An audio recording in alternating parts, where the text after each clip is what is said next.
Noticias en Hechos Ecuador. Hoy traemos un tema pero muy importante, ecuatorianos. El fulanejo alias Pito, y la traición que selló su destino. El periodista Anderson Boscan del medio digital Aposta reveló una versión inquietante sobre la captura del fulano alias Pito, uno de los líderes más buscados del grupo, al conocido como los Choneiros. Según Boscan, y no puedo decir los nombres porque están cortando todo intento de difundir este tema. Según Boscan, Pito intentó negociar con el Estado ecuatoriano para establecer algún tipo de acuerdo que le garantice seguridad o beneficios en caso de rendirse o entregar información valiosa. Sin embargo, esta posible negociación fue truncada por las autoridades de la fuerza pública, que decidieron actuar unilateralmente, rompiendo la confianza del alias Pito este. Esta operación contó con el apoyo estratégico de la DEA y se sustentó en nuevas leyes de inteligencia recientemente, según dicen, aprobadas, lo que permitió un avance significativo en la lucha contra el tráfico en Ecuador.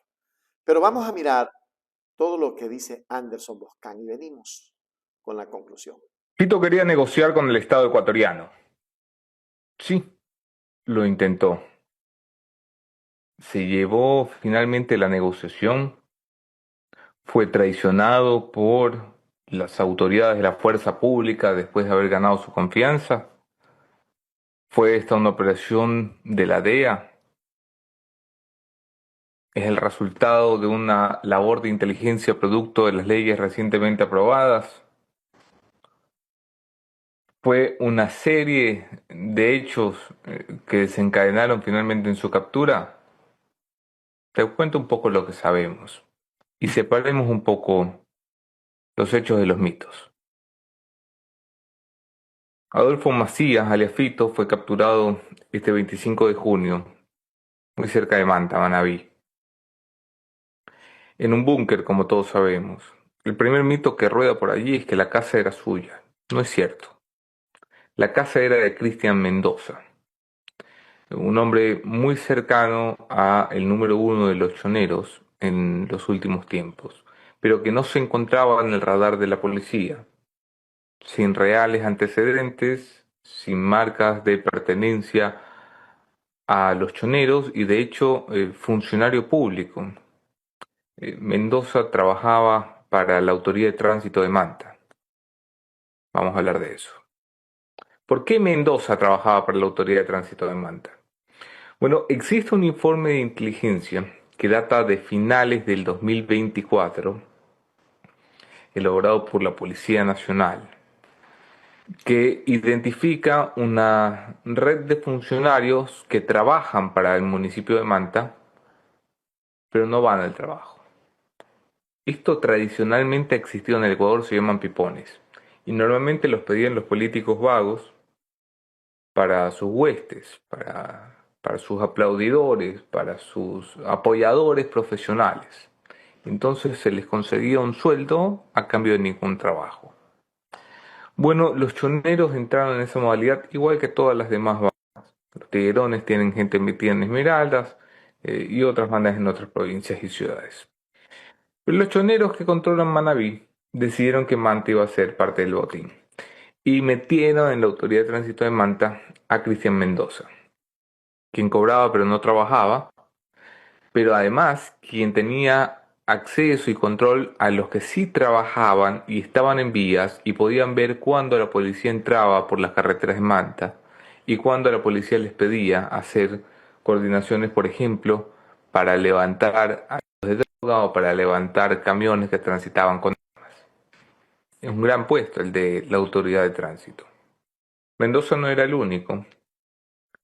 Hay, según la información que revisé en este informe de inteligencia, por lo menos otros 7 funcionarios, cuyos nombres están en posesión de las autoridades, que cobran sueldo pero no trabajan en la autoridad de tránsito. Todos ellos posiblemente vinculados con los choneros. No es la única entidad, hay otras entidades dentro del municipio de Manta donde se cobra pero no se trabaja. Y la alcaldesa de la ciudad está al tanto de esta información, pues fue puesta al tanto de esta información y ella ha puesto al tanto de esta información también tanto al ministro del Interior como sobre todo al comandante general de la Policía Nacional. La pregunta es, si esta información existe desde 2024, ¿qué carajo han hecho todo este tiempo? La pregunta es, ¿dónde está la Contraloría? Que se supone cuida nuestros recursos. No está en ninguna parte, porque no hay Dios que pueda parar eso en Manabí, porque no hay un funcionario en recursos humanos en el municipio de Manta que sea su vida para despedir a los choneros enquistados en la estructura, porque no va a haber una alcaldesa que se atreva si sabe que está reemplazando a un alcalde al que asesinó, porque no va a haber un policía que se atreva, porque no va a haber un funcionario de Contraloría que se atreva a glosarles y hacerles devolver la plata. No va a haber. Ese es el Ecuador de hoy. Lo siento, no me gusta, se los describo. A Mendoza lo empiezan a seguir producto de este informe. Y Mendoza tenía una vida más o menos regular. Llegaba a casa y no convivía con mujeres, sino con otros tres hombres. En el sector donde hoy sabemos se escondió Fito. No sabemos por cuánto tiempo se escondió allí, pero sabemos que se escondió allí. De esa casa sale uno de los cuatro, el Chorudito. Van a ver ustedes las fotos, uno que tiene el pelo medio afro. Él estaba requerido por la justicia. No estaba siendo buscado, estaba en mitad de un proceso judicial y como en el Ecuador los que van son los políticos y no los narcos, la justicia había dictaminado que este hombre perteneciente a los choneros se presentara cada 15 días, fuera de Manabí.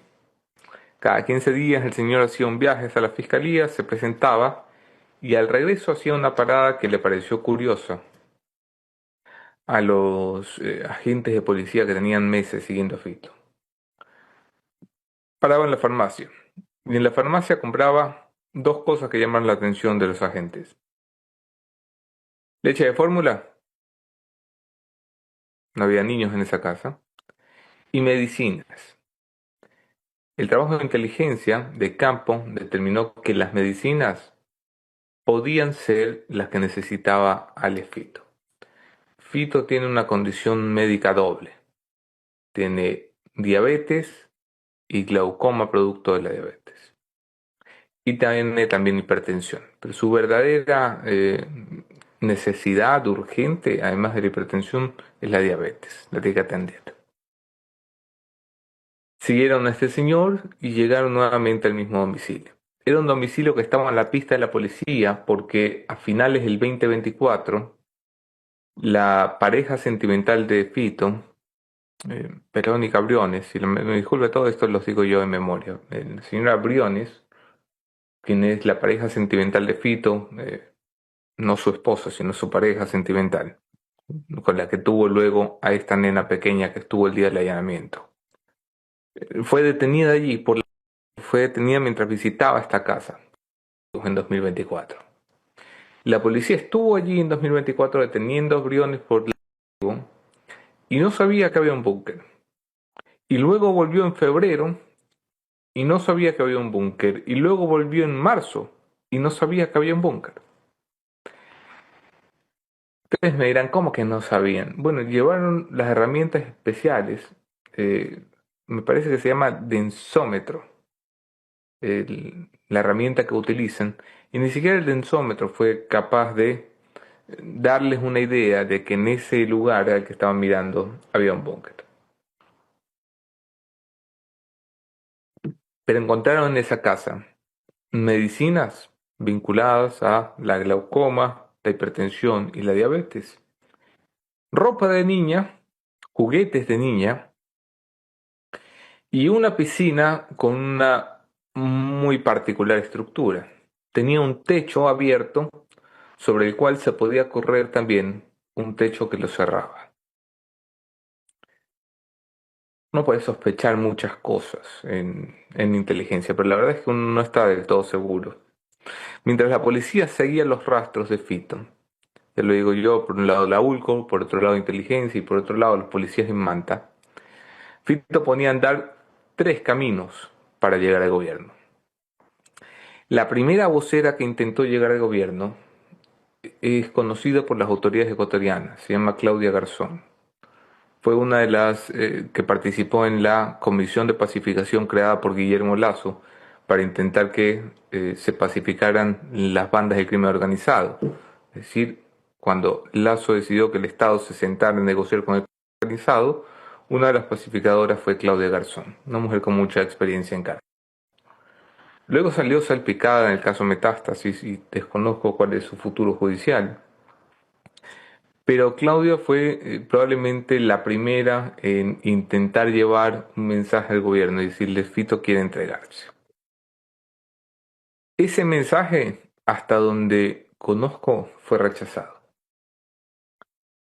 La segunda persona que intentó llevar el mensaje de Fito al gobierno, especialmente al ministro del Interior, fue uno de los policías que, como lo contara Carlos Vera ya en otro espacio, y de forma acertada, participó en la liberación de su hija hace 2 años.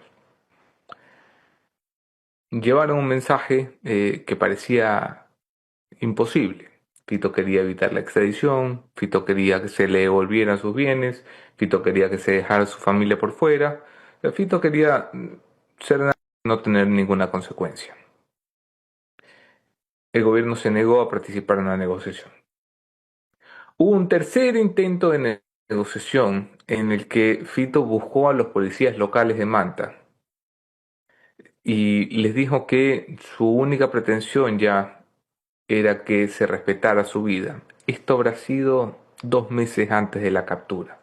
Es decir, había pasado de no me extraditen y dejen mi plata y dejen a mi familia en paz a respeten mi vida y háganla respetar una vez que me cojan. Una cuarta vía de negociación se abrió con la carta que ayer hizo pública Diario La Hora de Ecuador y Noticias 1 de Colombia. Una carta que Fito escribe con puño y letra y que envía a la embajadora de Colombia en Ecuador, una mujer muy cercana a Petro, que participó en los tiempos de guerrillero de Petro, tuvo contacto con la señora embajadora, que además es muy respetada y querida en el Ecuador. Fito ha dicho en un audio publicado por Noticias 1 que él habló directamente con el ministro del Interior, con John Reinberg, algo que Reinberg ha negado y que yo mismo no he podido confirmar por ninguna fuente independiente y verificable. Si esa conversación existió, si es verdad que Fito hizo una videollamada con Reinberg, pueden ustedes tener la seguridad de que Fito habrá grabado esa conversación, porque Fito no confía en las autoridades ecuatorianas, como ha quedado claro. No confía en ellas porque sabe que las que van a estar nerviosas con su captura no son las fuerzas de los lobos que son sus enemigos declarados y que controlan hoy la cárcel de La Roca, donde le toca pagar y donde seguramente el gobierno intentará mover algunos cabecillas de La Roca para evitar que lo... Fito le tiene miedo a la policía ecuatoriana y a los políticos ecuatorianos. Fito sabe que no es su estructura la que va a ir por él, y no son sus enemigos los que van a ir por él, sino sus aliados, aquellos a los que compró y pagó durante tantos años, en la política, en las Fuerzas Armadas y en la Policía Nacional. Esos son los que verdaderamente están nerviosos hoy que Fito es un detenido más. ¿Qué va a pasar con los choneros? Antes de la captura de Fito, uno podía sospechar que alias Celso podía ser uno de los que pugnara o intentara obtener eh, el control del grupo criminal más importante del Ecuador. Mm. Pero la policía empieza a mapear la situación y encuentra algunos candidatos internos. Uno de esos es alias Javi, el hermano de Fito, eh, hombre de muchas pasiones, criminal de larguísima data, por supuesto que goza de la confianza absoluta de alias Fito.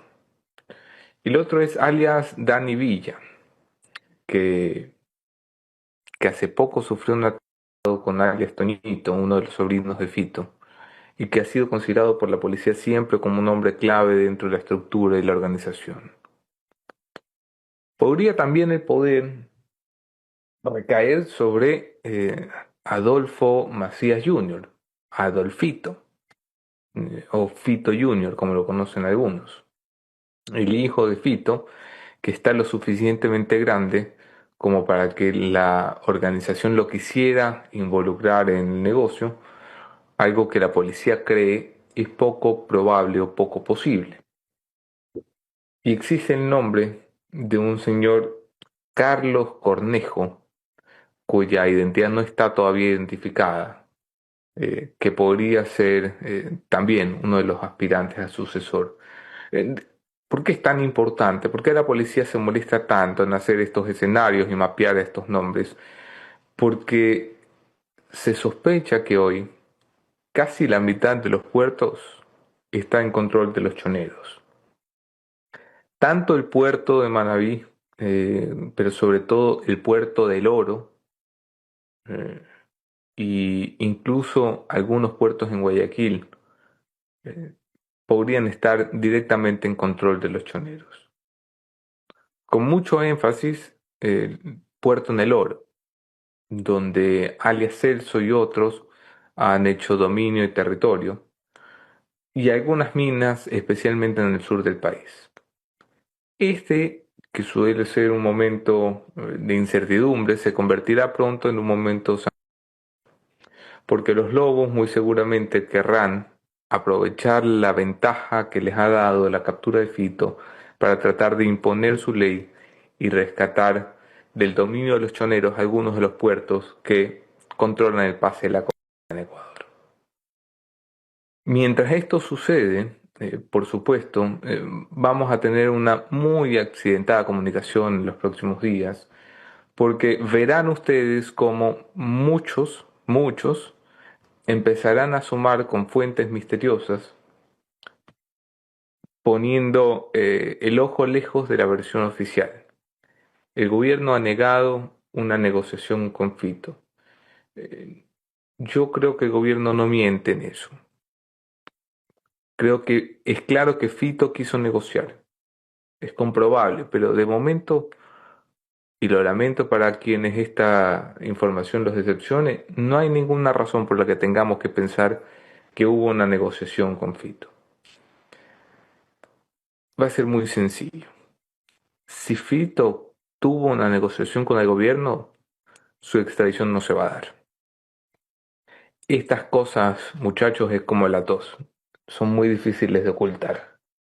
Si Fito termina subido en un avión con destino a los Estados Unidos, ahí se acaba la historia. En conclusión, la captura de Fito no solo marcó un hito en la historia del organizado en Ecuador, sino que también reveló la complejidad de las estrategias usadas por las criminales para mantenerse activas. Detrás de su arresto hay un trama de inteligencia internacional, ¿o no? ¿O solamente hay traiciones y una profunda infiltración en las instituciones del país? El uso de pipones y la manipulación de cargos públicos son señales claras de la guerra contra el tráfico. No solo se libra en las calles, sino también en las oficinas gubernamentales. Para combatir efectivamente el crimen, Ecuador debe frenar primero la corrupción interna que permite su expansión. Y eso está bastante lejos. Hágase miembro plata, miembro oro, suscríbase a Hechos Ecuador Noticias. Hechos Ecuador, suscríbete ya. Hechos Ecuador, suscríbete ya. Hechos Ecuador, la verdad está ahí. No te pierdas nada, cada día algo nuevo. Conéctate al canal y mantente informado.